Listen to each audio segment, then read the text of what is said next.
ते क्रतुगतै प्रणतै क्रियाभिः त्वं सर्वकर्मफलदं निजसेवकानां श्रीमद्विहारि चरणं शरणं प्रपद्ये शरणं प्रपद्ये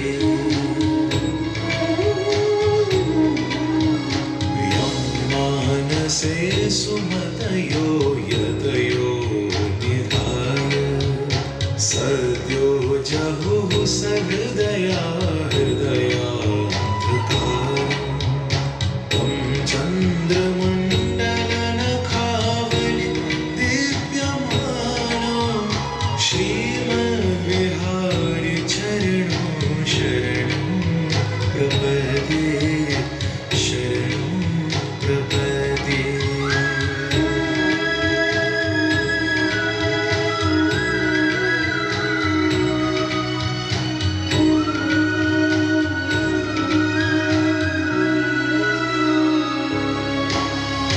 येन यस्मै विधाय विधिना विधिना रदाज्ञा पूजां विवेकवरदा वरदास्य भावा तं दाक्षरक्षणविलक्षण लक्षणाढ्यं श्रीमद्विहारि चरणं शरणं प्रपद्ये शरणं प्रपद्ये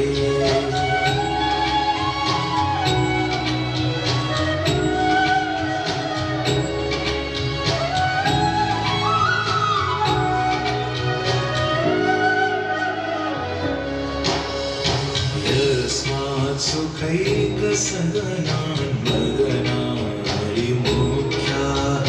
सिद्धिं समीयुरतुलां सकलां कुशोभां तं शुद्धबुद्धिशुभवृद्धि समृद्धिहेतुं श्रीमद्विहारि चरणं शरणं प्रपद्ये शरणं प्रपद्ये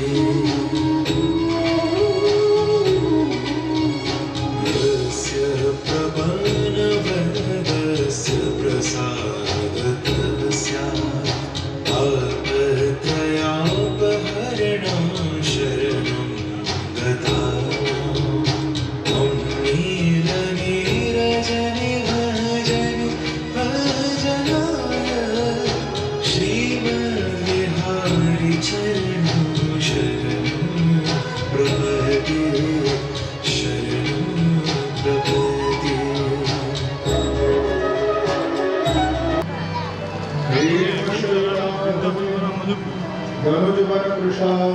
ज्ञाननां प्रपण्यं सकलगुणनिधानं वामनामधीशं रघुपतिप्रियभक्तं पादजातं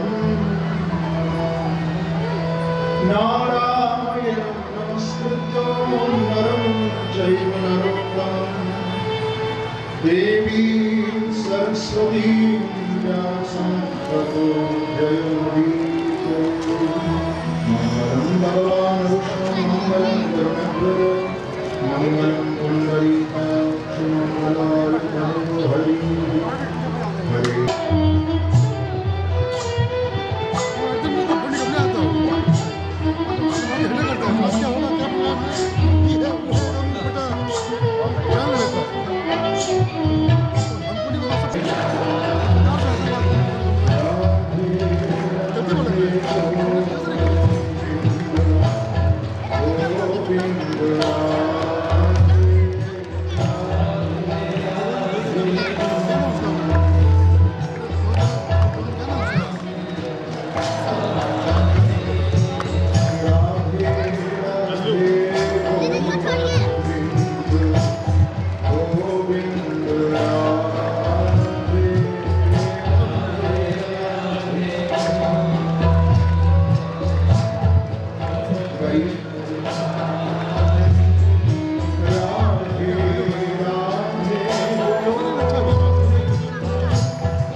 भक्तिवृंद, यहाँ उपस्थित विभिन्न विभिन्न क्षेत्रों के विशिष्ट सभी महानुभाव, अंदर में इधर हमारे आयोजक मैंने बोला ना बता दो श्री श्याम सुंदर जी एवं समस्त परिवार, मैंने बता दो कल आपने कथा में सुना अंदर जहाँ से वहीं रखता है। भगवान के अवतार के प्रसंग को। भागवत के दशम स्कंद में हम लोग प्रवेश कर चुके हैं।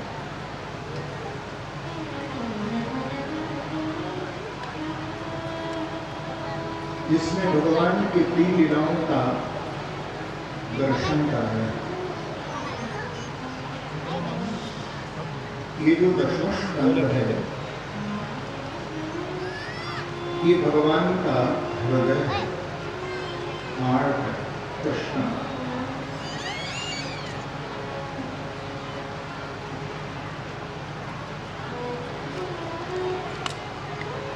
प्रभु चरित्र सुनबे को रसिया राम लखन सीता मन। तुलसीदास जी ने हनुमान चालीसा के अंदर ये बात कही कि जो भगवान के चरित्र का श्रवण करते हैं, भगवान की कथा को सुनते हैं, ध्यान देना, यहां 2 बातें, रामचरित्र सुन बेको रसिया, या रामचरित तो नहीं कहा, प्रभु चरित्र सुनबे को रसिया राम लखन सीता मन। राम नहीं कहा, प्रभु, तो प्रभु तो राम भी हैं और प्रभु कृष्ण भी हैं।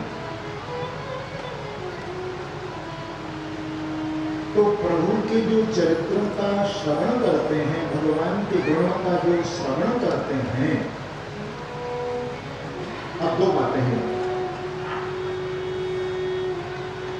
उनके हृदय में भगवान बस जाते हैं, ठीक है, एक अर्थ तो यह है। लेकिन एक अर्थ इसका यह भी ध्वनित हो रहा है कि प्रभु चरित्र सुनबे को रसिया राम लखन सीता मन बसिया। जो भगवान के चरित्रों का, भगवान की कथा का जो श्रवण करता है, उसको भगवान अपने हृदय में बसा लेते हैं।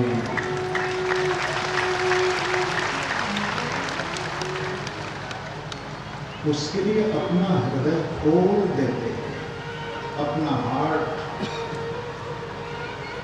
परमात्मा श्री कृष्ण खोल देते हैं। सोचो, भगवत कथा की महिमा कितना कीमती है।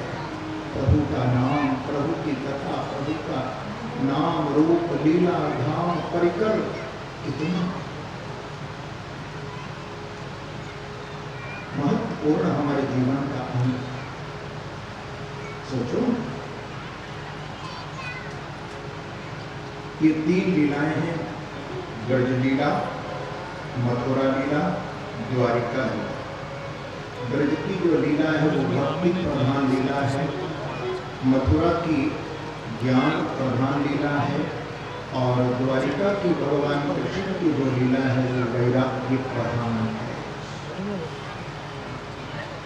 आप देखेंगे भगवान कृष्ण की लीला में सभी रसों का समावेश है, सभी रसों। लेकिन श्रीमद् भागवत महापुराण के 10 लक्षण बताए हैं। सर्ग, विसर्ग, स्थान, पोषण, पुति, ईशान कथा, मनवंतर, निरोध, मुक्ति और आश्रय। तो आप लोग दशम स्कंद की कथा में प्रवेश कर रहे हैं, इसलिए मुझे बात कहनी है। भागवत के 2 स्कंद के 9वें अध्याय के हरे कृष्ण 10वें अध्याय के प्रथम श्लोक में ये बात कही गई। ये 10 लक्षण बताए। तो भागवत का जो 10वें स्कंद का लक्षण है वो है निरोध। ये पुराण का 8वां लक्षण है, निरोध। तो भगवान कृष्ण की जो लीला है वो निरोध लीला है। बड़ी समझने की बात।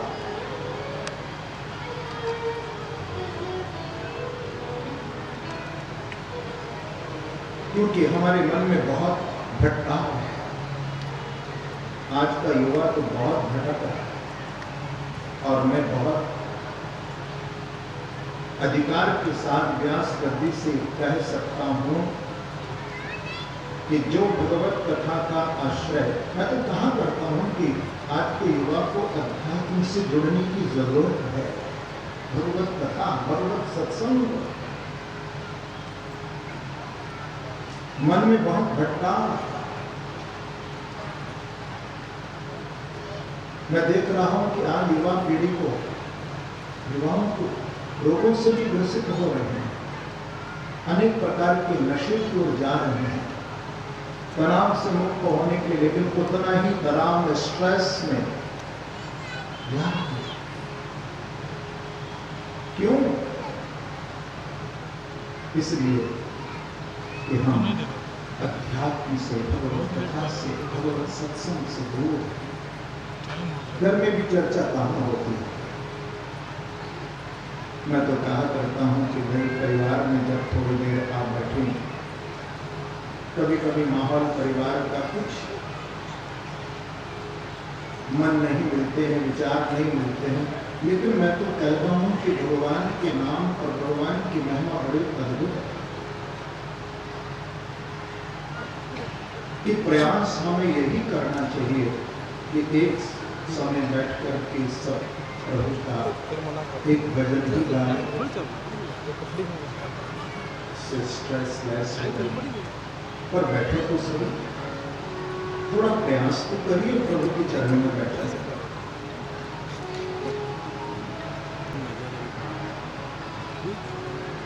आत्मा नित्य है। आत्मा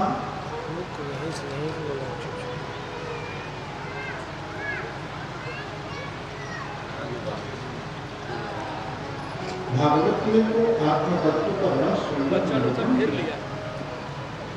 कान्हा का जो बनेगा दोस्त नाम जप के माध्यम से प्रभु के चरणों में लगाएंगे तो वही ये मन ठहर कर परम शांति का अनुभव।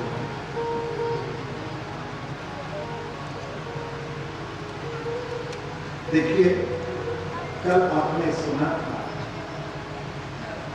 कृष्ण कौन है? कि नंदस्त्वात्मदुःखन्ये जातहल्लादो महामना आहूय विप्राणवेदव्यां स्नातः सुचिरलम्। कृष्ण कौन है? कृष्ण केवल आनंद ही है और उस आनंद को उपलब्ध होना हर व्यक्ति चाहता है। उस आनंद को प्राप्त करना मूर्ख से मूर्ख व्यक्ति भी उस आनंद की चाह रखता है। इसको अकल नहीं है, वो भी आनंद चाहता है। लेकिन हम गलती कहां करते हैं कि संसार के भौतिक सुख को हम आनंद मान लेते हैं, जो हमारा दुख में परिवर्तित हो जाए। क्योंकि हर सुख के बाद दुख, हर दुख के बाद सुख, ये जीवन का एक क्रम है, ये संसार का एक नियम है।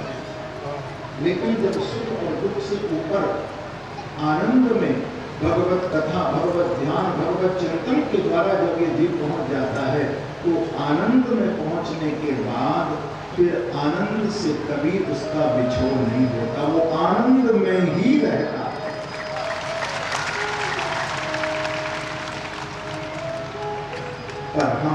उस आनंद को देखो, समझना। आप लोग कथा में बैठो,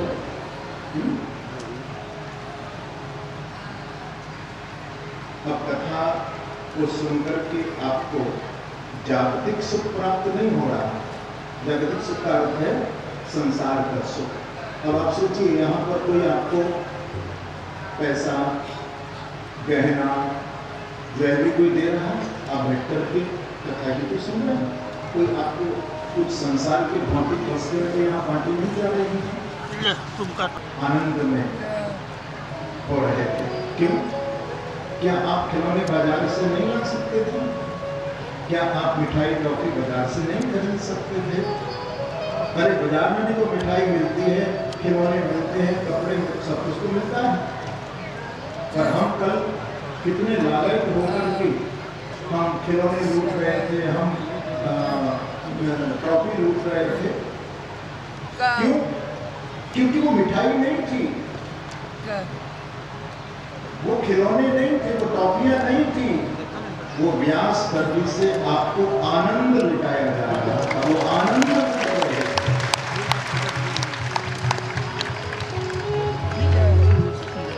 वो वस्तु नहीं थी, वो पदार्थ नहीं था, वो जागतिक सुख नहीं था, वो भगवत का रस।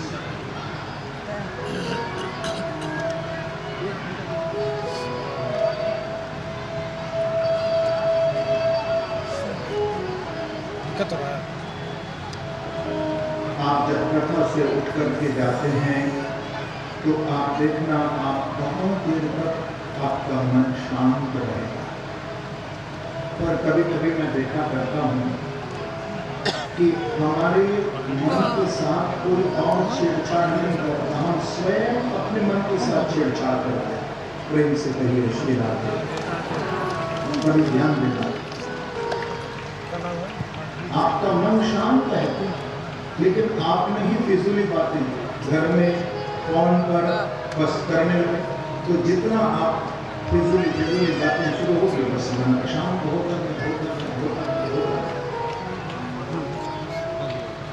तो जिस सुख को आप अपनी पॉकेट में लेकर के सत्संग से भरना चाहो,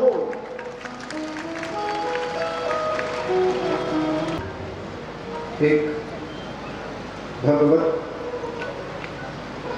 संपन्न, भगवत प्राप्ति व्यक्ति का क्या लक्षण होता है मालूम? उनके ऊपर वातावरण का कोई प्रभाव नहीं होता।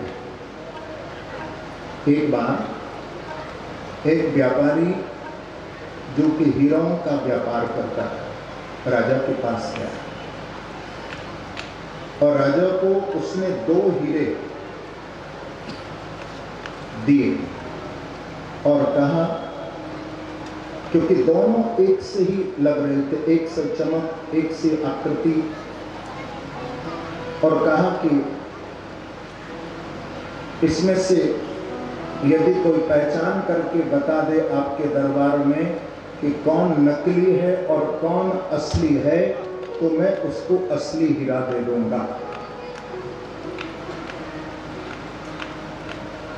राजा ने अपने दरबार में दरबारियों को कहा कि भाई बताइए, अब राजा के दरबार की प्रतिष्ठा का सवाल, दोनों हीरे पहचान नहीं हो पा रही थी, यही तो समस्या है, पहचान करना थोड़ा कठिन हो गया।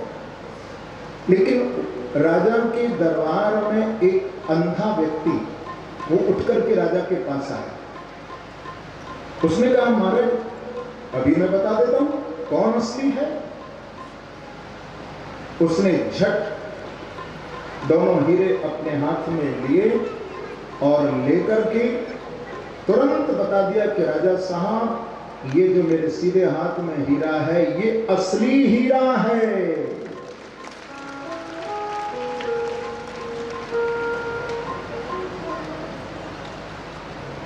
राजा ने कहा कि आपको तो दिखाई नहीं देता, फिर भी आपने कैसे परीक्षण कर लिया? अंधे व्यक्ति ने कहा कि राजा साहब, जैसे जो श्रेष्ठ महान आत्माएं होती हैं, उनको वातावरण से कोई फर्क नहीं पड़ता कि कैसा वातावरण है।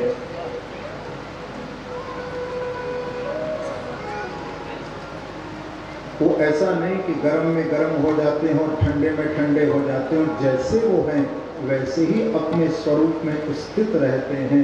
इसी प्रकार से गर्म वातावरण यहाँ आपके दरबार में है, पर ये हीरा जिसकी पहचान मैंने की, ये गर्म नहीं हुआ, जैसी इसकी तासीर वैसा ही रहा। श्रेष्ठ भगवत प्राप्ति महान आत्माओं का यही तो स्वरूप है। जब सुख और दुख दोनों द्वंद्वों से व्यक्ति ऊपर जब उठ जाता है, आनंद में पहुंच जाता है, तो एक रस जीवन होता है, उसकी मस्ती अपनी अलग होती है।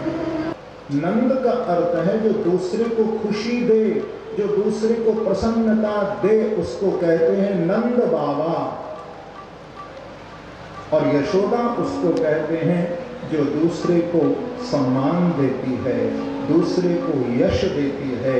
तो जो दूसरे को यश दे, जो दूसरे को खुशी दे, ऐसे के घर ही हमारे बांके बिहारी बालकृष्ण प्रकट हो जाते हैं। यही तो इस कथा का रहस्य है। हमें तो प्रयास ही करना है कि हमें भी वो आनंद प्राप्त हो।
अंत तक मनाते रहे। और देखो अंत में नंद बाबा आने लगे मथुरा से। नंद बाबा तो मन में विचार करते हैं कि मैं तो वसुदेव जी के डेरे पर आए, मिले और वो प्रस्थान किए कि गोपान गोकुल रक्षायाम निरोचचार निगनंती पुरग्राम प्रजादिषु आई।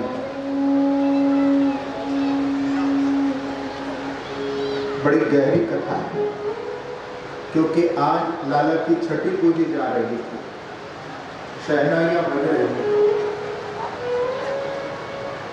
सुंदर श्रृंगार करके आई है। ऐसा लगता है कि कोई ईश्वर के अवसर मन ये पूतना ने उस नंद भवन के अंदर प्रवेश किया था। चतुर्दशी और ये अज्ञान भी हमारी देह में इस जीव के 14 स्थानों पर ही बैठा है। पंच कर्म इंद्रियां हैं, पंच हमारी ज्ञान इंद्रियां हैं। लेकिन जहां पर ज्ञान हो, आज पूतना जब गोकुल के अंदर नंद भवन के आई है अंदर, तो भगवान बालकृष्ण दूर पाले में सोए हुए आते ही जो भगवान ने आंगन में आकर के जब पूतना खड़ी हुई, यशोदा ने समझा कि कोई गोपी मेरे लाला का दर्शन करने के लिए आई है, तो झट निकल कर के मां तो अपने लाला को मुझको दर्शन करा। गोपी समझकर के मां पूतना को अंदर गई और अंदर जाकर के बालकृष्ण भगवान पालने में सोए हुए उठाकर के पालने से बालकृष्ण को आई और पूतना की गोद में भगवान तभी मेरे सामने उपस्थित हुई है। ध्यान में आपको कभी किस स्थान पर ले जा रहे हैं, लेकिन इसने अपने स्थान से जहर लगा रखा है कि अहो सया पाय भक्ति साक्षी ले भे गतिं धातृचतां करो। बच्चे को करेगी तो माँ का काम, परिणता का भाव है। तो अब विचारशील मुद्रा में व्यक्ति के नेत्र बंद होते ही हैं। आप किसी बात पर जब सोचते हैं तो विचारशील मुद्रा में आंखें बंद हो जाती हैं। तो आंखें बंद करके भगवान ध्यान मग्न है, इसको कौन सी गति में दूं। एक संत का भाव ये भी है, और चंद्रमा का हमारे प्रकाश है। और मैंने तो कभी जहर खायो नहीं, जहर के खवैया तो आंखें बंद करके मेरे बालकृष्ण आज मानो भगवान शंकर का ध्यान कर रहे हों और बाबा से कह रहा हूं कि बाबा आपको तो जहर खाने की आदत है ना, मैंने तो कभी जहर तो जहर या पूतना किस तरह भोग लगाऊंगा।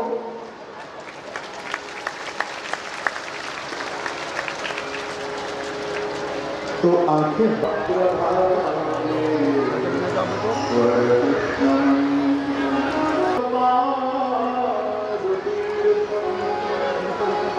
शिवम महाभागवतम।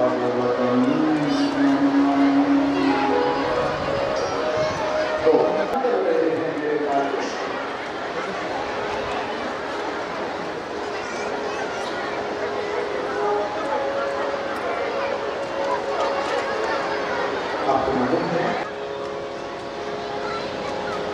यही तो भगवत प्रेम है। हम लोग तो संसार का रूप तो सब ढलने वाला है।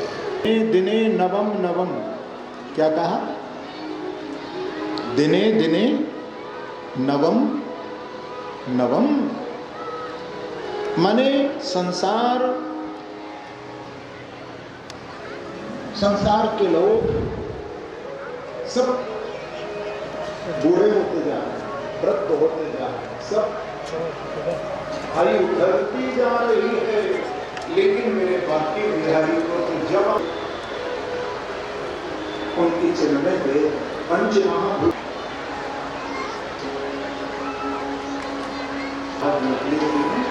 एक शिला के ऊपर बैठ करके अपना स्तन निकाल करके भगवान को दूध पिलाने लगे।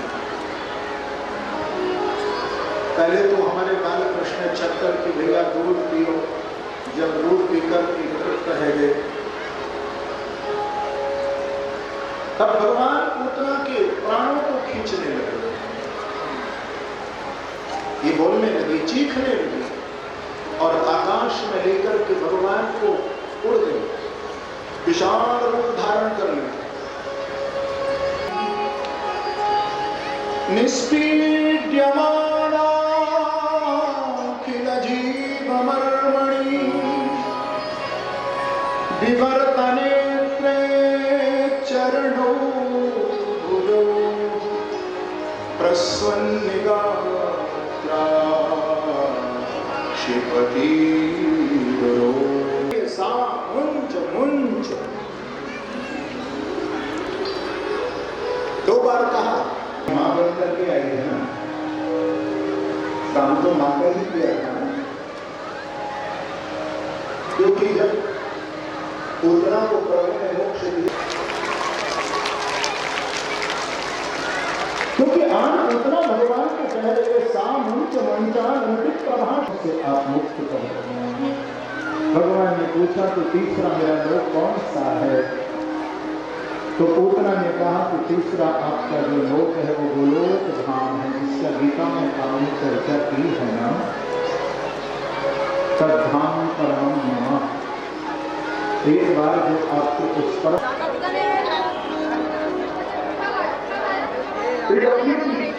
से अंदर जाकर की पूतना पर शरीर गिरा,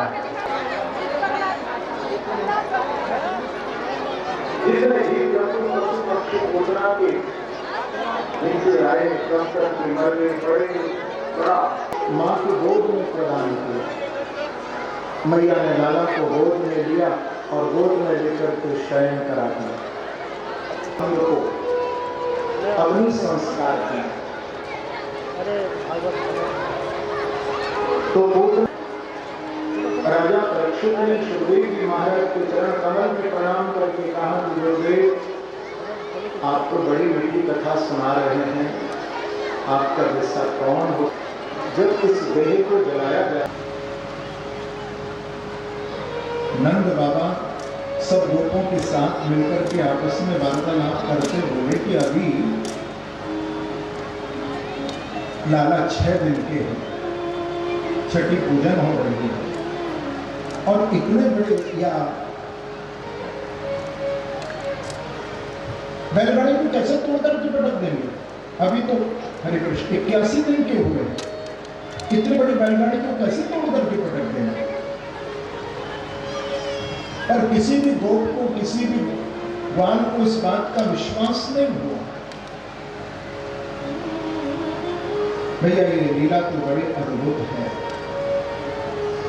भगवान इस लीला को करके हम सबको समझा रहे हैं कि जैसी गलती माँ यशोदा ने की, ऐसा हम और आप नहीं करें, क्योंकि हम लोग यही गलती करते हैं। क्या गलती करते मालूम? जैसे मैया ने दूध दही माखन की मटकियां तो ऊपर रखी गई, नीचे लाला को पालना डाल दिया। अब सोचो कितनी उल्टी बात है। भगवान का पालना नीचे है और दूध दही माखन की मटकियां ऊपर है।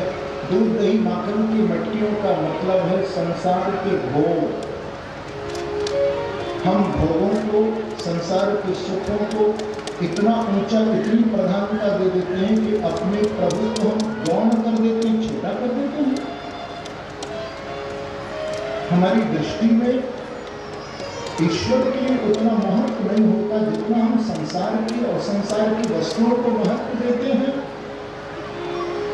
तो जो ईश्वर को महत्व न देकर संसार के भौतिक पदार्थों को महत्व देता रहता है, भैया उसकी भी गृहस्थ रूपी गाड़ी का प्रभु भंजन कर देते हैं। इसलिए हम भगवान को ऊपर बैठाएं, ईश्वर को सबसे ऊपर रखिए। आपके जीवन में सबसे बड़ा ऊंचा स्थान आपके आराध्य का होना चाहिए, बाकी सब नीचे होना चाहिए। वो भी मारा।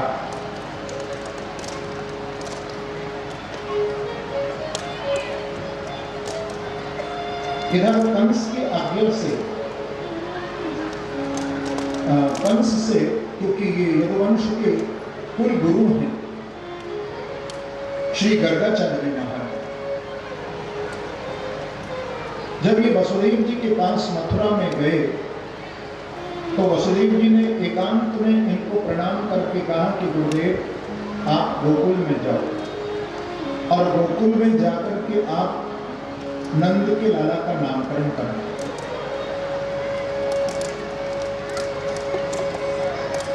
तो श्री गर्गाचार्य जी महाराज आज पधारे हैं गोकुल के अंदर और नंद बाबा ने इनका बहुत सम्मान किया, बहुत आदर किया और कहा कि गुरुदेव मेरे दो लाला हैं, उनके अभी तक नामकरण संस्कार नहीं हुए हैं, तो आप मेरे लालाओं का नामकरण करा दीजिए। तो गर्गाचार्य जी आए तो वसुदेव जी की प्रार्थना से ही थे, लेकिन आज थोड़ा इस बात को छिपाने लगे और नंद बाबा से बोले कि ब्रजराज, यदि बात कंस के कानों तक पहुंच जाएगी कि मैं गोकुल में आया हूं और मैंने आकर यहां नंद के लाला का नामकरण कराया है, तो कंस आपको भी संकट में डाल देगा और मुझे भी दंड देगा। तो आप ऐसा बोले, गुरुदेव हमारी इच्छा तो आपसे कराने की है, आपको होती है, हम अपने पुरोहित जी को भी सम्मान को देंगे। नंद बाबा की बात को सुनकर के गर्गाचार्य जी प्रसन्न हो गए और लेकर के नंद बाबा उनके गौशाला में गए और बैठने का एक सुंदर आसन लगाया, पूजन किया और पूजन कराकर के लालाओं का नामकरण करने जा रहा हूं, तो आप ही बताइए पहले मैं किस लाला का नामकरण करूं। तो गर्गाचार्य जी को नंद बाबा हाथ जोड़ करके बोले कि गुरुदेव ये जो यशोदा की गोद में लाल बैठे हैं, पहले इनका नामकरण करें कि अयम हिरोहणी पुत्रो रमयन् सुहृदो गुणैः आक्षास्यते रामिति बलादित्यात् बलम्।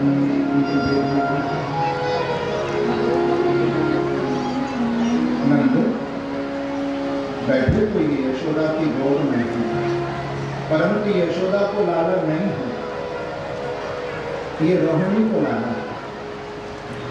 या के अंदर शक्ति बहुत होगी तो हमने या को नाम रखा है बल, सबको आनंदित करने वाले होंगे।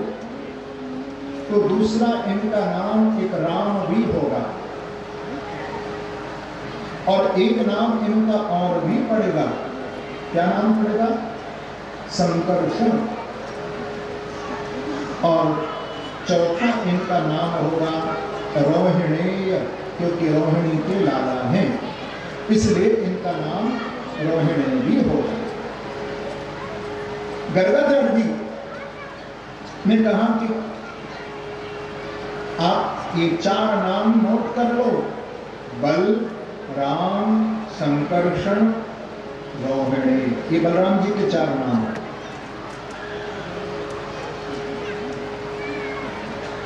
गुरुदेव अब या लाला को भी नामकरण कर दो। बोले ये तुम्हारा लाला तो बहुत चंचल है, देखो 1 मिनट भी चुप नहीं बैठे, कैसे आंखें चला रहे हो, कभी इधर कभी इधर कभी इधर, या तो भी नामकरण करो, बोले हाँ गुरुदेव, या तो भी नामकरण कर दो ना कि आसन वर्णास्त्रयो हस्य गृणतोऽनुगयं तनु शुक्लो रक्त तथा इदानीं कृष्णतां।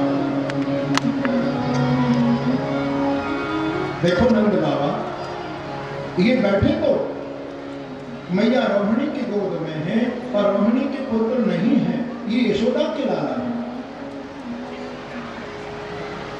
और इनके तो नंद बाबा युग युग में अवतार हुए हैं, कभी शुक्ल अवतार, कभी रक्त अवतार, कभी पीत अवतार, और अब तो इन्होंने कृष्ण रूप से अवतार लिया है। तो आज हमने आपके लाला का नाम रख दिया है कृष्ण। कृष्ण कृष्ण कृष्ण का अर्थ होता है जो अपनी ओर खींचे, ये चुंबक की तरह है, मैग्नेट की तरह। एक बार नंद बाबा जो आपके लाला का दर्शन कर लेगा या आपके लाला का कृष्ण नाम ही ले लेगा, प्रेम से कहो जय श्री कृष्ण। एक बार जो आपके लाला का नाम ले लेगा, एक बार जो आपके लाला का दर्शन कर लेगा, वो तो खिंचा ही चला आएगा। इतना आकर्षण, इतना मैग्नेट, सच है। बस दर्शन करने की देर है, वृंदावन जाने की देर है। एक बार यदि बांके बिहारी का आप दर्शन कराए, मैं गारंटी से ये बात कहता हूं कि आप बार बार वृंदावन जाने की इच्छा आपके मन में बनी रहेगी। ऐसा आकर्षण है प्रभु,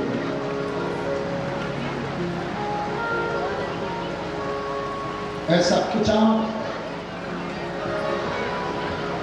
संसार को देखते देखते तो तुम थक जाओगे, बोर हो जाओगे। संसार को देखते देखते एक दिन बोर हो जाओगे, लेकिन बिहारी जी को देखते देखते उनमें विभोर हो जाओगे। तृप्त नहीं हो सकते। यही तो उनका दर्शनानंद है।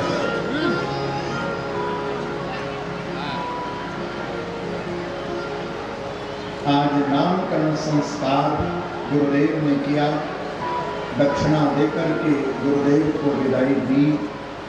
भगवान नंद भवन के आंगन भगवान चल रहे हैं। कभी नंद बाबा की खड़ाओं उठा करके अपने सिर पर रख लेते हैं, कभी नंद बाबा की चरण पादुका उठा करके सिर पर रखते हैं, कभी अग्नि को पकड़ते हैं, कभी तलवार को पकड़ते हैं, कभी बंदरों के साथ खेलते हैं, कभी कभी तो बछड़ाओं की पूंछ पकड़ करके लटक जाते हैं। ऐसा लीला आनंद भवन के अंदर प्रभु कर रहे थे। जब 2.5 वर्ष के लगभग प्रभु हो गए तो भगवान ने विचार किया कि अब तो हम बड़े हो गए। तो किसी भक्त ने कहा कि आप बड़े हो नहीं गए, आप तो हमेशा से बड़े ही हो। बोलो श्री वृंदावन।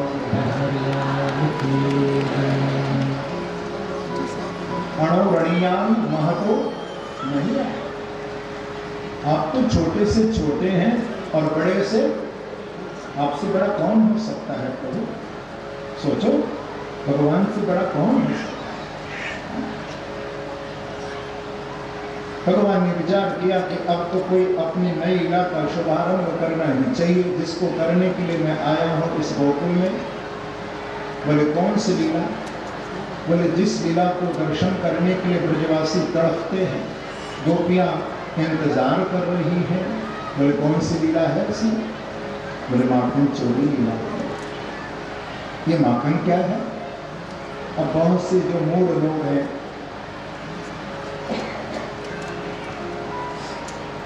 जिनको भगवान के स्वरूप का बोध नहीं, ऐसे ना समझ लोग इस माखन चोरी लीला कहते हैं कि क्या उनके ईश्वर चोरी करते हैं? अब आप सोचिए,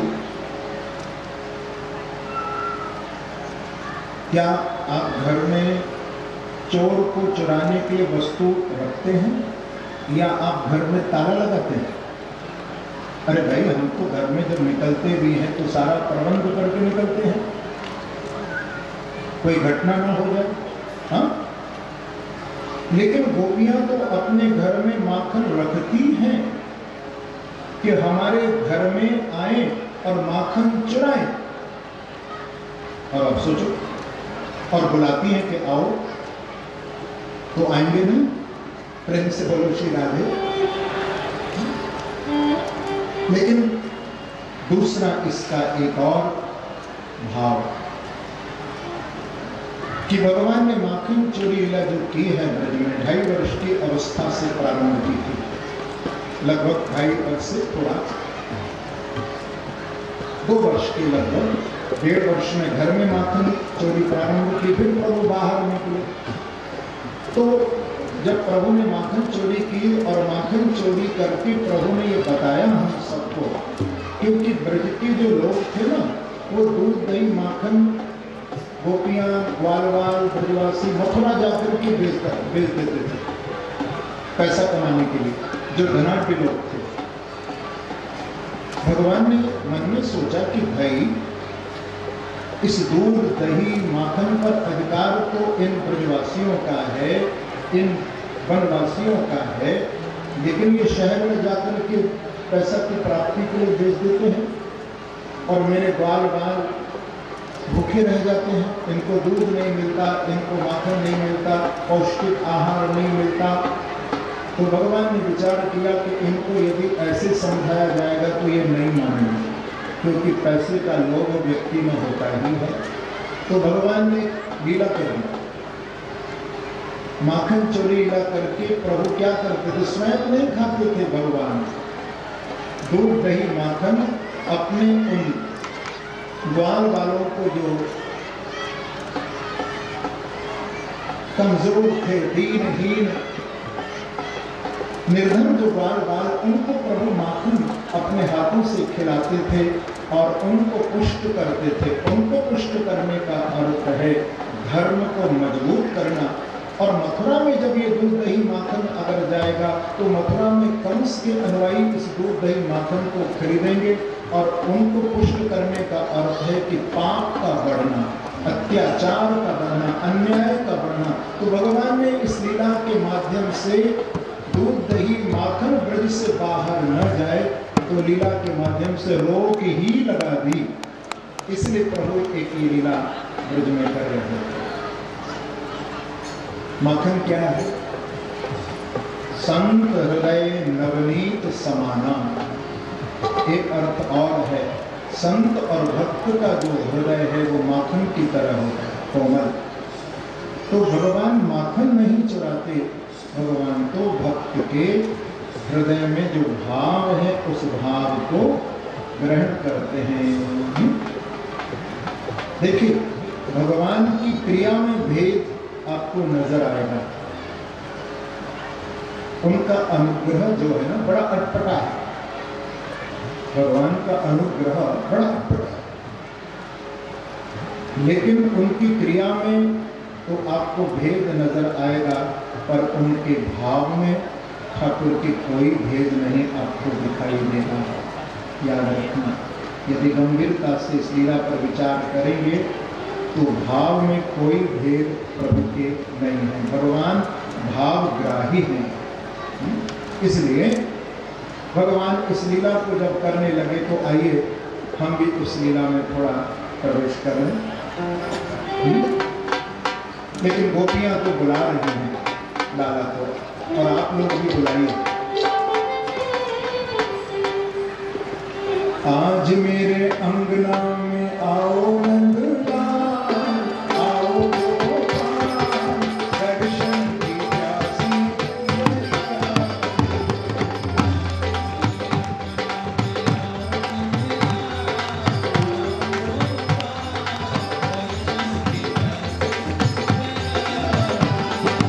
आज मेरे अंगना में आओ नंदलाल, आओ गोपाल, दर्शन की प्यासी मैया।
लाला ये मधुपुर की गोपियों की मटकी है, ऐसे नहीं फूटेगी, बड़ी कररी है, बड़ी पक्की है। अरे मंसूरा एक मार जरा जोर दे। हाँ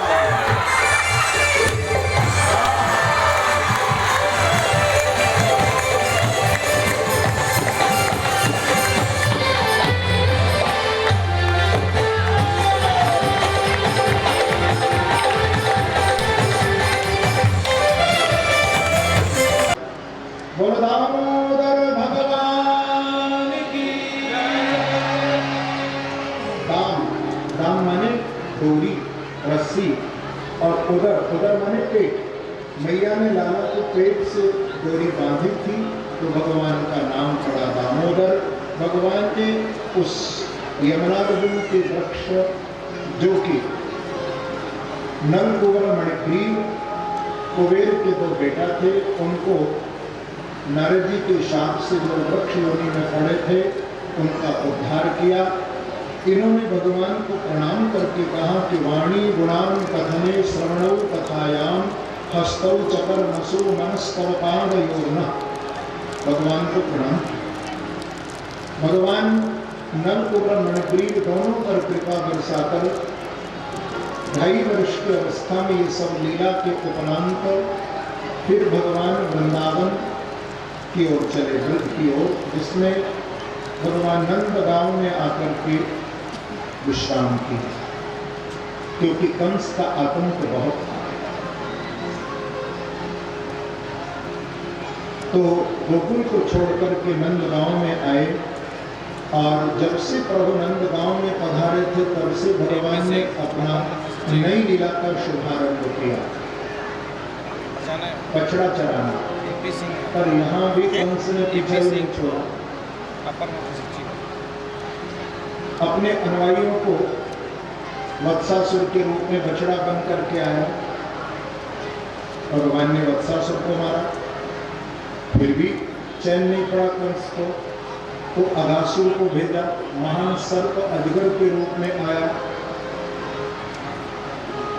भगवान ने यमुना जी के तट पर अघासुर को मारा, और अघासुर को मार करके भगवान जब श्री यमुना जी के तट पर अपने ग्वाल वालों के साथ जब वन भोजन करने के लिए विराजे, बिभ्रद वैणम जठर पटयो श्रृंग वैत्रे च कक्षे, इस झांकी से जब दर्शन प्रभु दे रहे थे तब देखिए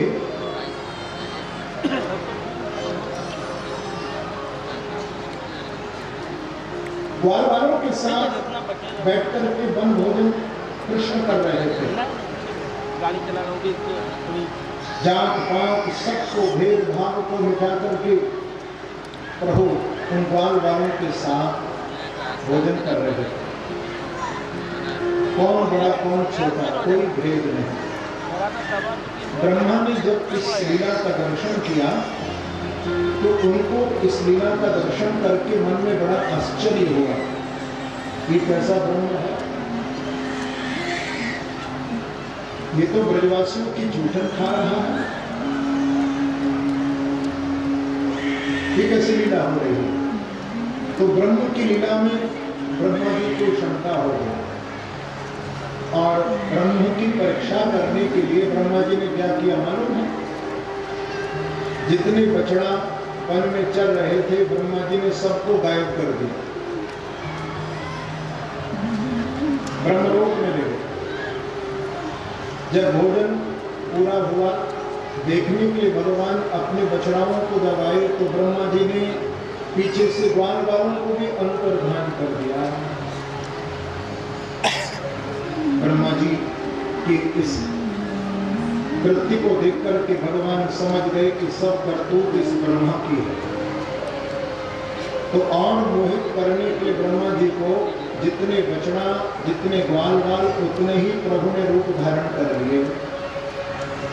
जब ब्रह्मा जी आए ब्रह्मलोक से देखने के लिए, मैं देखूं अब कृष्ण की लीला तो बंद हो गई होगी, क्योंकि बछड़ा भी मेरे पास है, ग्वाल वाल भी मेरे पास है, तो ब्रह्मा जी ने आकर के जब देखा तो जैसे बछड़ा ब्रह्मलोक में थे, जैसे ग्वाल बाल ब्रह्मलोक में थे, वही ग्वाल बाल वही बछड़ा भगवान के साथ भी है।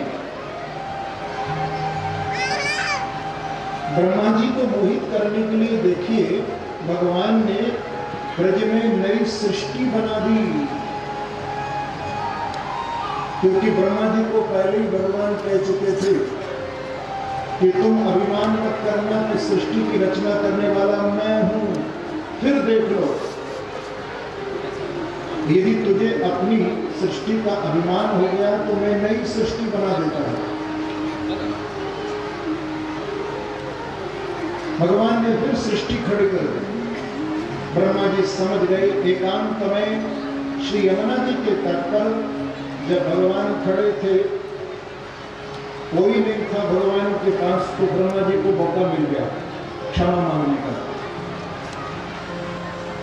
क्योंकि सबके सामने आते तो ब्रह्मा जी को थोड़ा लज्जा लगती। एकांत में खड़े थे प्रभु के नौमिड्यते प्रभुषे कटिदम्बरा गुंजावतं सपरपिच्छुल सम्मुखा वन्यस्रजे नवनविद्रविषाणवे लक्ष्मीश्रिये व्रतपदे पशुपंगजा। ब्रह्मा जी भगवान की स्तुति करते और कहते हैं कि प्रभु नौमिड्य इस संसार में लोग बहुत कुछ जानना चाहते हैं, बहुत कुछ जानकारी हासिल प्राप्त करना चाहते हैं, लेकिन मुझे लगता है कि संसार की सारी जानकारी हासिल करने के बाद भी जिसने आपको नहीं जाना उसकी सारी जानकारी फेल है, क्योंकि अनेक प्रकार की जानकारियां हम प्राप्त कर लेते हैं और फिर भी वो हमारे कोई काम नहीं आती। पर जानत तुम ही हो ही जाई। गोस्वामी जी कहते हैं कि जो भगवान की एक बार जानकारी जिसको हो जाती है वो संसार में तो सुख भोगता ही है। जिसको परमात्मा की जानकारी हो जाती, जानकारी मतलब समझ कि ईश्वर है, भगवान है, उनकी सत्ता से सब कुछ हो रहा है खेल। ये जानकारी जब व्यक्ति को ज्ञान हो जाती है, समझदारी आ जाती है, तो वो संसार में तो सुखी हो ही जाता है, लेकिन जानत तुम ही हो जाई, अंत में वो भगवान को ही प्राप्त कर लेता है, प्रभु को ही प्राप्त कर लेता है।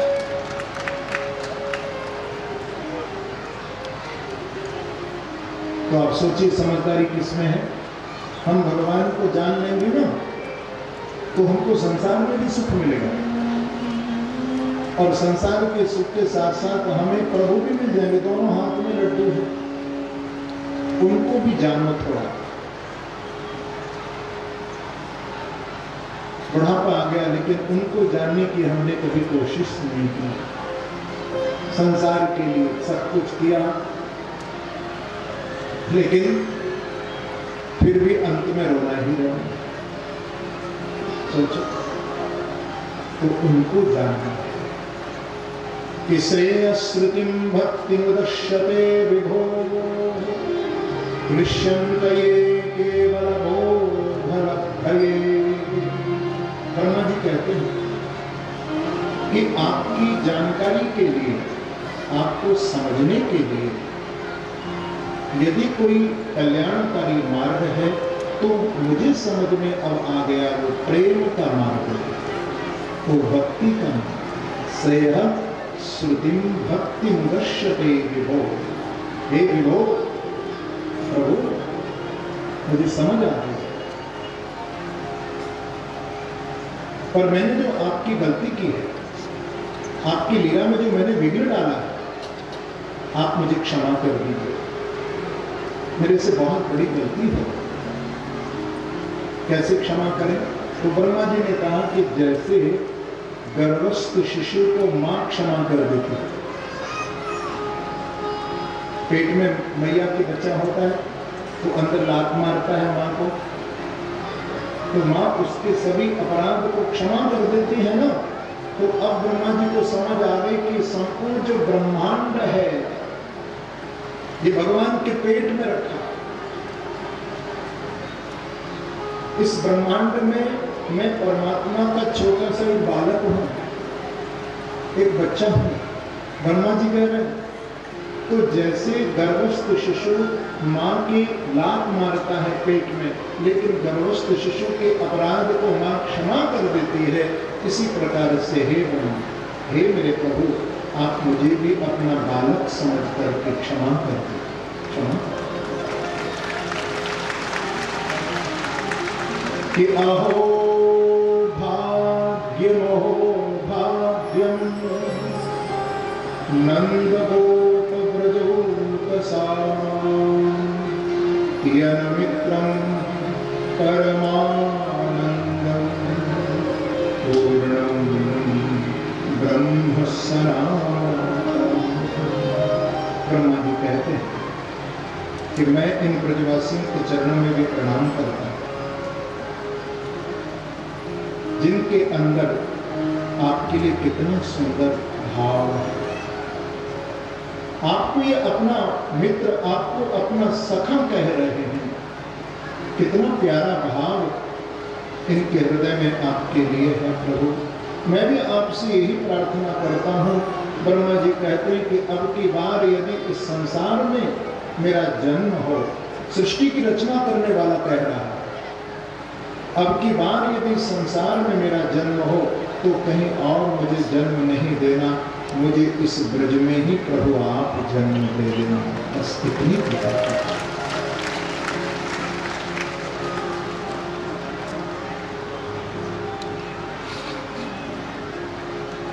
ब्रह्मा जी ने 40 श्लोकों में भगवान की स्तुति का दान कर दिया, भगवान को प्रणाम किया, परिक्रमा की, और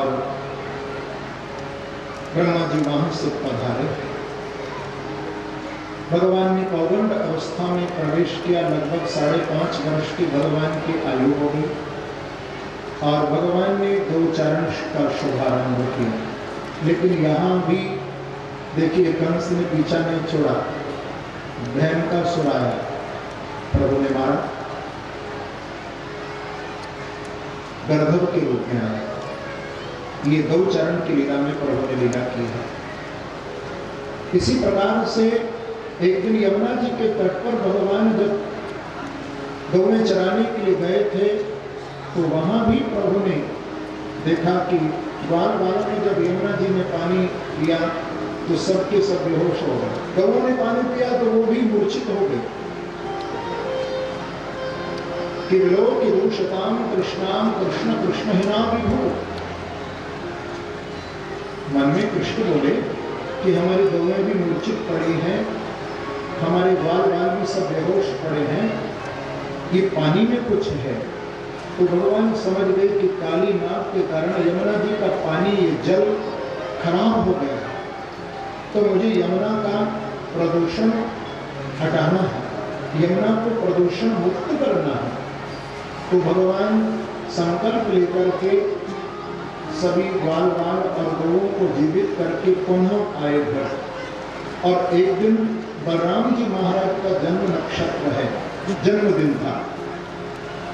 इसी दिन का भगवान इंतजार कर रहे थे, क्योंकि बलराम जी होते तो फिर यमुना जी में नहीं कूदने देते नाला को। तो इसी दिन का इंतजार था। यमुना जी के तट पर आए और श्री दामा की गेंद से जब खेलने लगे,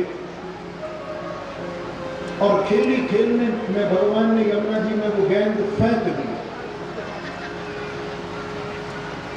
सुखदेव जी महाराज कहते हैं कि कदम के पेड़ पर भगवान चढ़ गए, तम चंड वेग विषवीर विश्व प्रेम। सुखदेव जी महाराज कह रहे हैं और छलांग प्रभु ने लगाई है उस यमुना के जल में, और जहां काली रहता वहां कृष्ण पहुंच गए।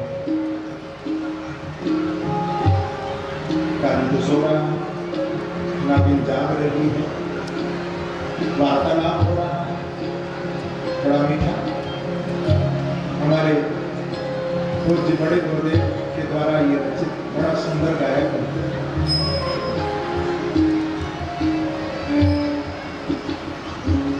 पूछ रही है नागिन, कौन दिशा ते आयो रे बालक, कहा तुम्हारो नाम है, कौन सखी के पुत्र जो कहिए, कौन तुम्हारो नाम।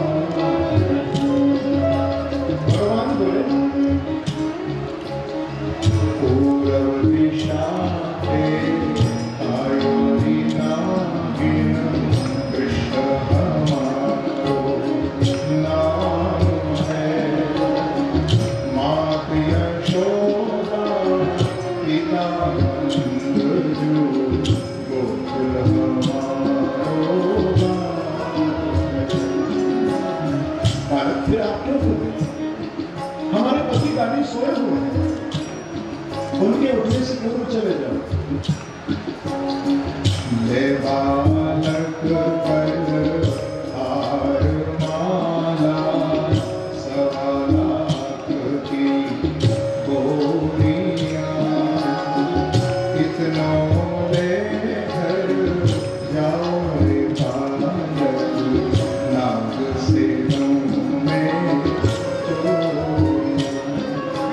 नागिन हमें ये सब कुछ नहीं चाहिए, अच्छा नहीं चाहिए, ना चाहिए गल हार माला, सवा लाख की बोलियां। मालूम है मैं आपको आया हूँ,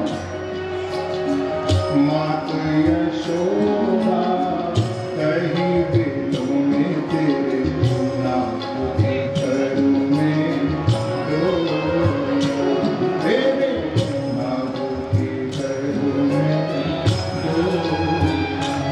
अरे ये तो हमारे पति का अपमान कर रहा है, अपने पति काली को जगाने लगे, क्या करेंगे?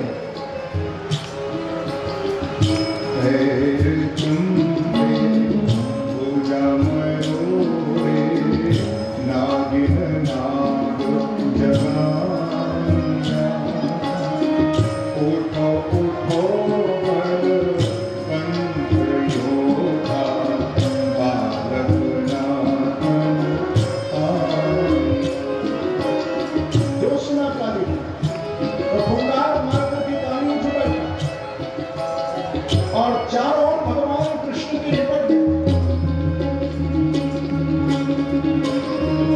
अपने लपेटा में काली में भगवान को निकला।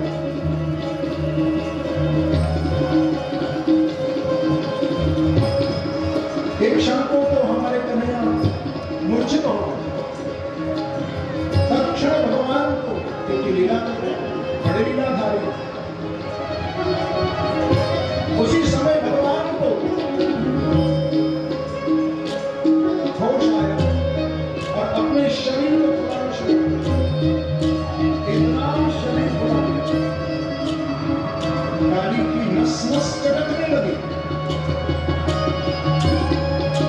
जो काली का बंधन ढीला हुआ तो भगवान काली के लपेटा से बाहर निकले, और यमुना के जल में प्रभु ने छोटी सी छलांग लगाई और जब काली के फड़ पर कृष्ण चढ़ गए।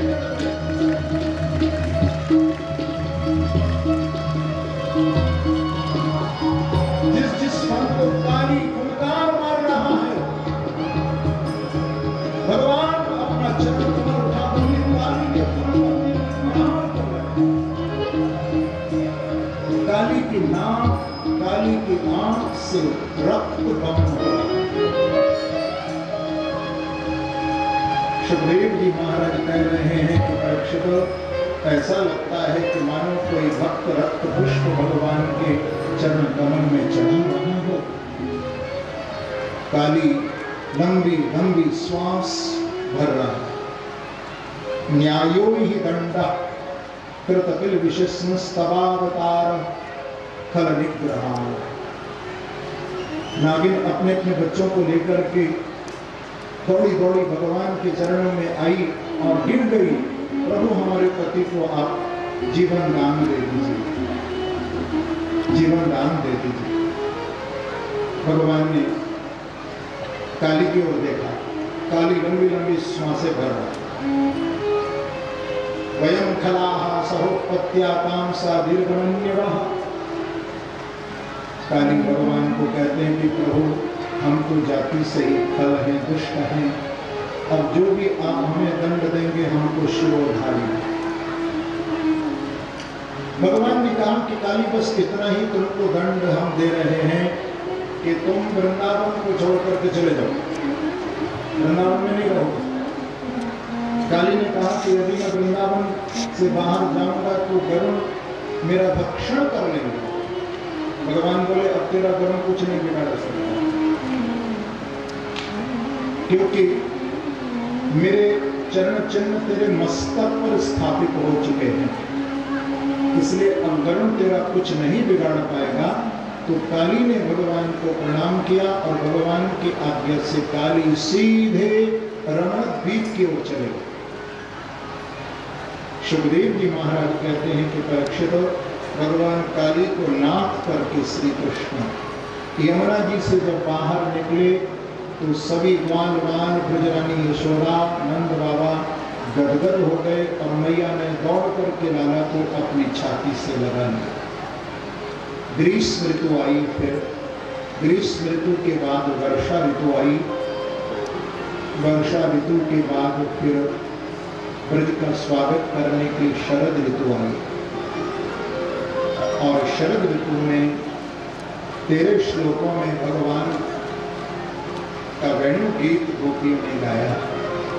कितना सुंदर श्रृंगार का दर्शन करते हुए अपने हृदय में कि वरहापीडं नटवरवपुः कर्णयो कर्णिकारं बिभ्रदवासः कनककपिशं वैजयन्तीं च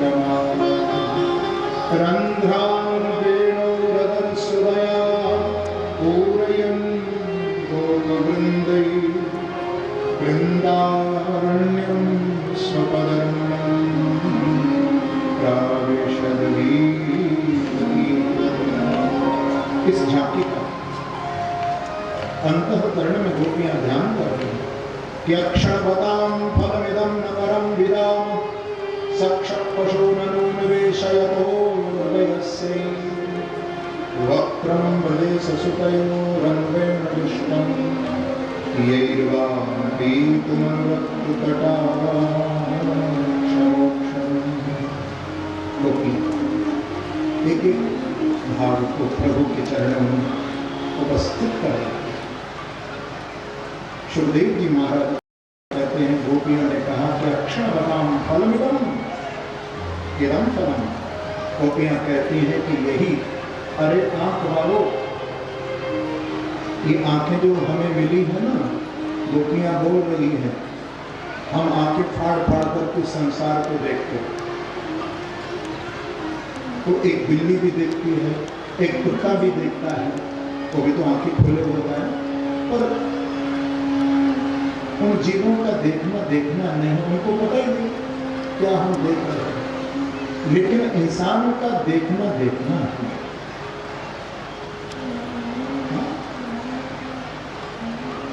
हमारी दृष्टि में भेद ना हो, अभेद दृष्टि हो। अक्षरवतां फलमिदं न परं विदाम। गोपियां कहती हैं कि अरे आंख वालों, ये आंख आपको जो दी है प्रभु ने संसार को देखने के लिए जरूर देखिए, लेकिन इन आंखों से आप संसार को जब देखें तो आप भगवत दृष्टि से इस संसार को देखिए। प्रेम से कहे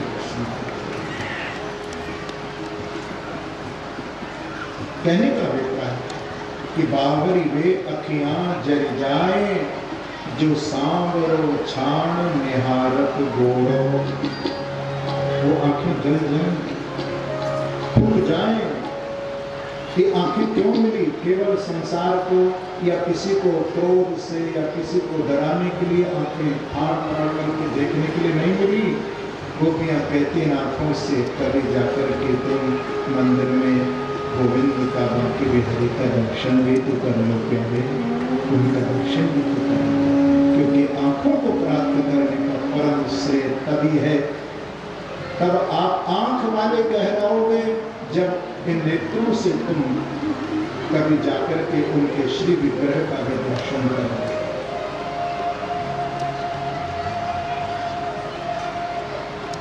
सुखदेव जी महाराज कहते हैं कि परीक्षित, इस प्रकार से भगवान ने गोपियों के फिर चीर का भी हरण किया। हेमंते प्रथमे मास, आप लोग की कथा तो बहुत आती है ना भागवत में, चीर हरण, क्योंकि फिर हेमंत ऋतु आई थी। हेमंत ऋतु का प्रथम महीना मार्गशीर्ष, और जिसमें गोपियां यमुना का स्नान करने जाती थी। ये चीर क्या है? बोला जाए तो इसमें तो क्या ज्ञान, क्या वेदांत, क्या दर्शन, क्या भक्त, सब कुछ भरा है। किसी दृष्टि से इस लीला का दर्शन कर सकते हैं, लेकिन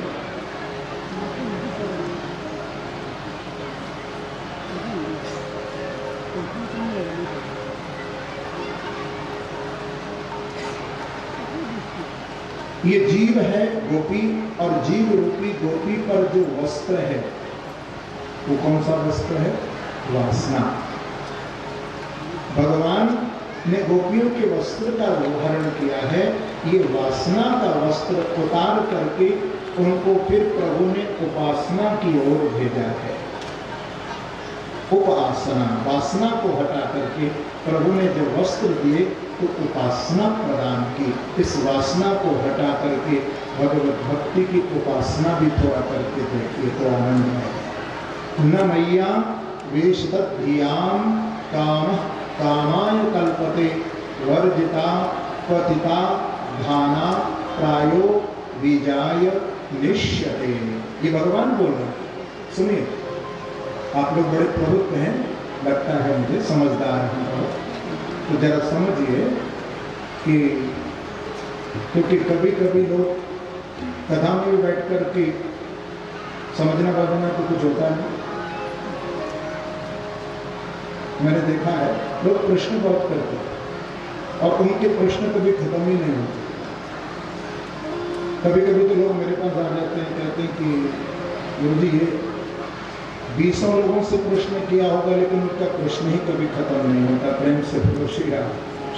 घूम फिर करके वही उनके दिमाग में बात बैठती ही नहीं।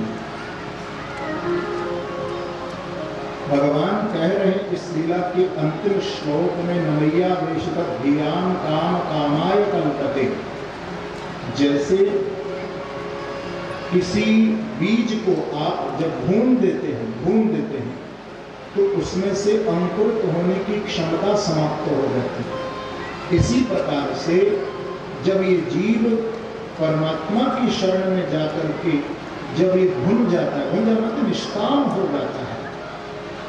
जैसे गोपियां कामना रहित जब ये जीव हो जाता है, जैसे बीज को जब आप भून दें तो उसमें से फिर कोई अंकुर नहीं निकलता, उसी प्रकार से भगवान कहते हैं कि मेरी शरण में जब ये जीव आता है तो मैं इसकी वासना को मिटा करके सदा सदा के लिए उपासना प्रदान कर देता हूँ। उपासना का अर्थ क्या है?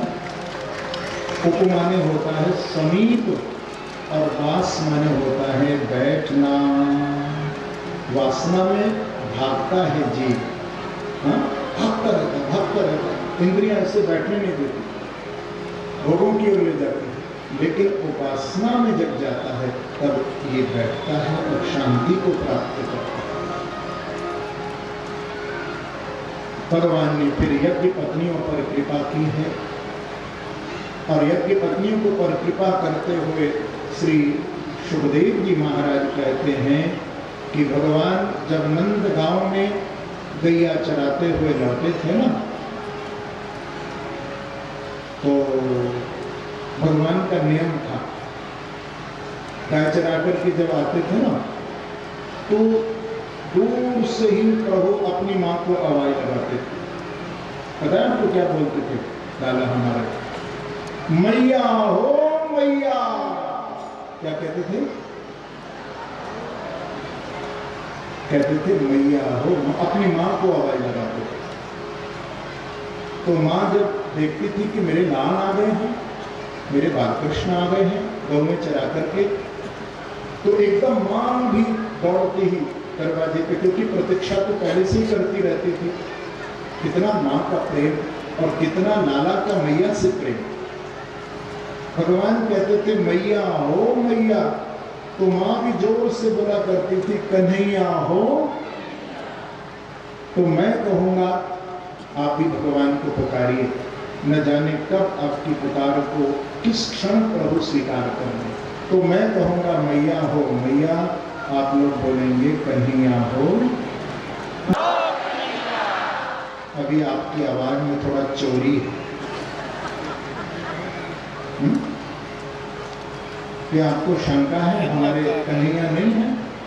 क्या बैटरी को डिस्टर्ब कर रहा है क्या?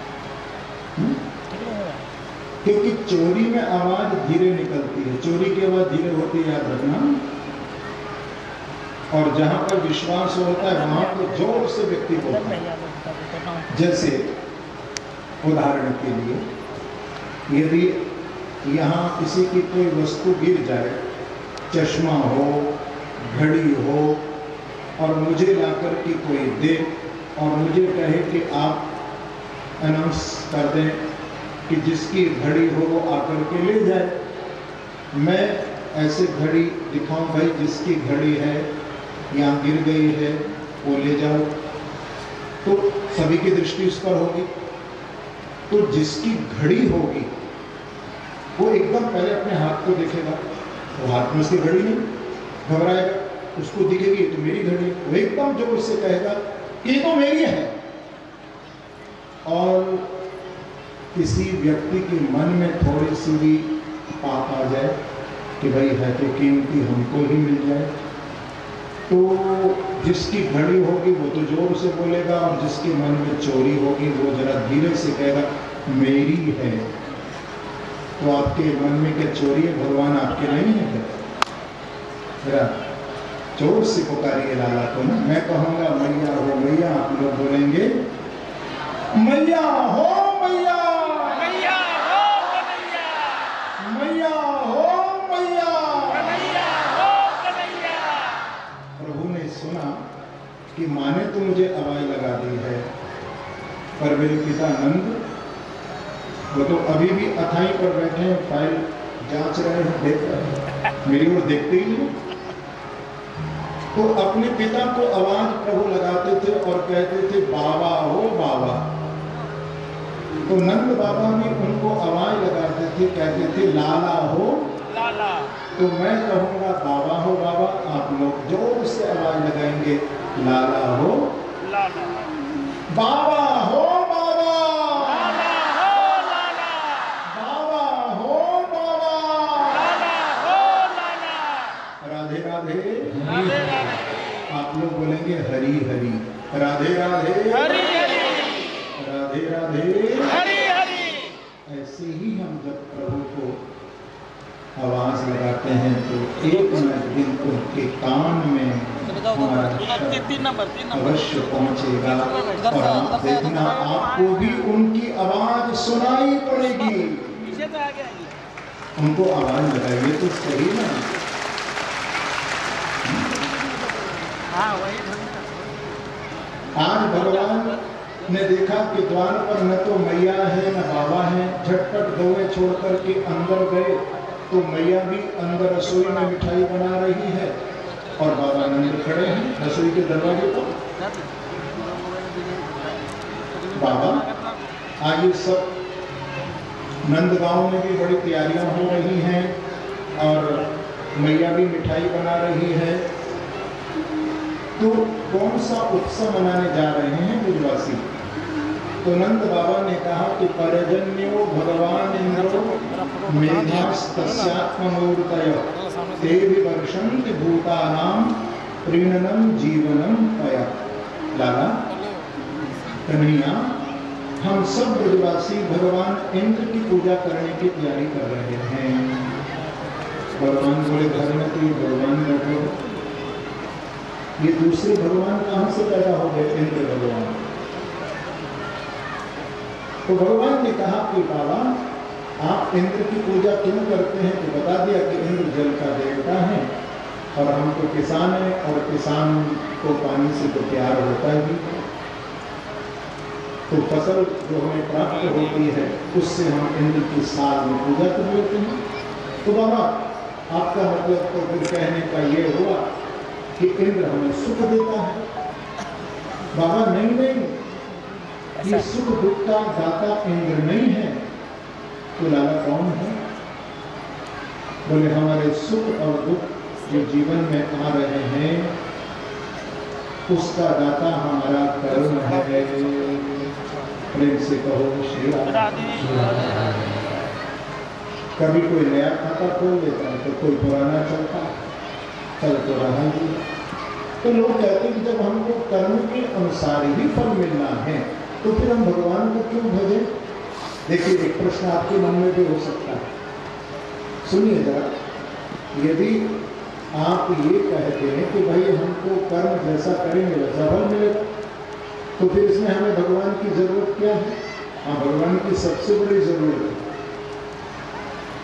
क्योंकि बात ये है बंधु कि भगवान को जब आप याद करेंगे, उनका भजन करेंगे, तो आपके कर्म में भगवान हेरा फेरी नहीं होने देंगे। प्रेम से कहो श्री राधे। इसलिए भगवान की जरूरत है। आपको गलत कर्म की ओर नहीं जाने देंगे ना, बस यही समझना। तो आज नंद बाबा को भगवान ने कहा कि बाबा इंद्र हमारे देवता नहीं है, हमारे इस ब्रज के देवता हैं गिरिराज गोवर्धन महाराज। ये गिरिराज जी क्या है? देखिए, जैसे प्रथम दिन मैंने आपको बाबा बैद्यनाथ की थोड़ी कथा की चर्चा की थी, मैंने आपको सुनाया था थोड़ा प्रसंग। ऐसे ही गिरिराज जी का भी थोड़ा प्रसंग है। वैसे तो कई प्रसंग हैं, लेकिन एक छोटा सा प्रसंग, जिस समय भगवान राम हवाई जहाज का सीट बनता है, सेतु का निर्माण कर रहे थे, तो शिलाओं की आवश्यकता हुई, तो हनुमान जी को भी भेजा। हनुमान जी द्रोणागिरी पर्वत पर पहुंच गए और उन्होंने, क्योंकि द्रोणागिरी पर्वत के पुत्र हैं गिरिराज गोवर्धन, जो गोवर्धन पर्वत है ना, ये द्रोणागिरी के बेटा है, पुत्र है। तो हनुमान जी ने उठा लिया और लेकर के हनुमान जी महाराज जब चले और ब्रज में जब आए थे तो हनुमान जी को खबर मिली कि सेतु का निर्माण हो गया। तो श्री हनुमान जी महाराज ने ब्रज में गिरिराज जी को विराजमान कर दिया। अब विराजमान कर दिया तो हनुमान जी बोले, हनुमान जी ने देखा कि गिरिराज जी की आंखों में आंसू आ गए, रो रहे हैं। बोले आप क्यों रो रहे हैं? तो गिरिराज जी ने कहा कि प्रभु राम ने हमारी सेवा नहीं ली। तो भगवान राम के पास जब ये खबर पहुंची तो भगवान ने वहां से गिरिराज जी के लिए संदेश भेजा कि गिरिराज, मेरे और आप में कोई भेद नहीं है, आप मैं हैं और मैं आप हूँ। लेकिन मैं जानता हूँ कि राम अवतार में मैं आपकी सेवा नहीं ले सका, लेकिन कृष्णावतार में जब मैं आऊँगा तो आपकी पूजा भी कराऊंगा ब्रज में, और अपने कर कमल पर हे गिरिराज आपको धारण भी करूंगा।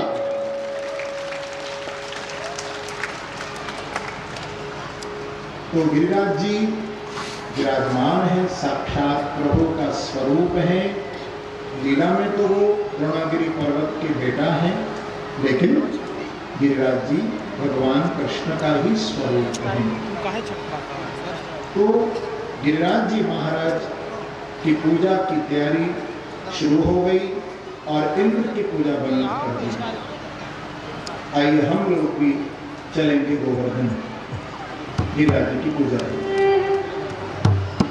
पर देखो, आप कभी भी बाबा का भी दर्शन करने जाओ, मैं आपको बताऊं, विश्वनाथ अपने वैद्यनाथ भगवान का दर्शन करो, ब्रज में जाओ, कहीं भी तीर्थ में जाओ, एक बात का ख्याल रखना, आपको यदि दर्शन का पूरा फल चाहिए तो व्यर्थ की बात नहीं करना। जब जा रहे हो बस चुपचाप, आप यदि अकेले हैं तो चुपचाप मनी मन उनका ध्यान करते जाओ, और यदि आप कुछ साथ भक्त हैं तो गाते हुए जाओ उनकी महिमा, उनके गुणों को गाते हुए जाओ, तो आपको दर्शन का अनंत गुना फल प्राप्त होगा, अनंत गुना फल प्राप्त होगा।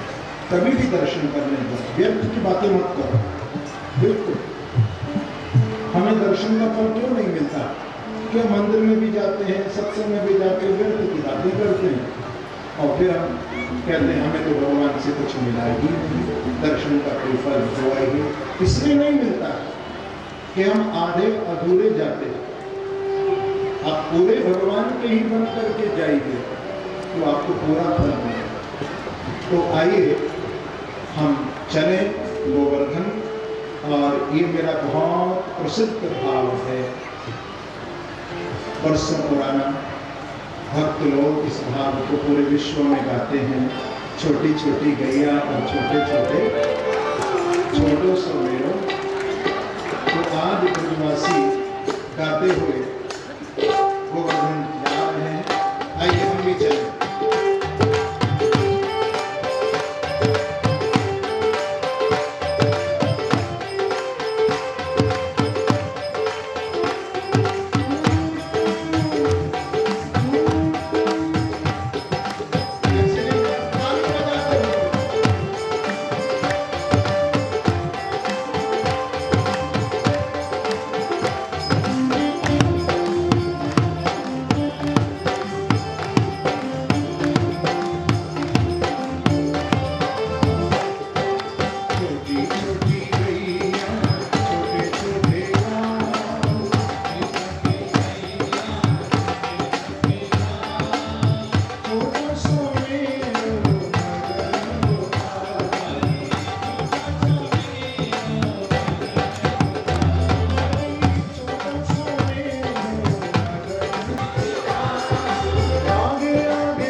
तो देखो सभी भक्त अपने स्थान पर खड़े हो जाते हैं, बहुत आराम से, किसी को भी धक्का नहीं लगे, बड़े आराम से। और वहीं खड़े खड़े 7 बार गिरिराज जी का ध्यान करते हुए वहीं राइट हैंड से 7 परिक्रमा लगा। छोटे छोटे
महाराज की लीला का तो आप श्रवण करेंगे ही, उसके साथ कल रुक्मणी मंगल की पवित्र झांकी और पवित्र कथा का भी श्रवण करेंगे। और ये और उस पर प्रभु की कृपा हो, उसको अच्छा घर और वर मिले। इसके साथ आप लोग ये मेरा कल मेरे साथ मिलकर के भगवान के चरणों में गाना, मुझे श्याम सुंदर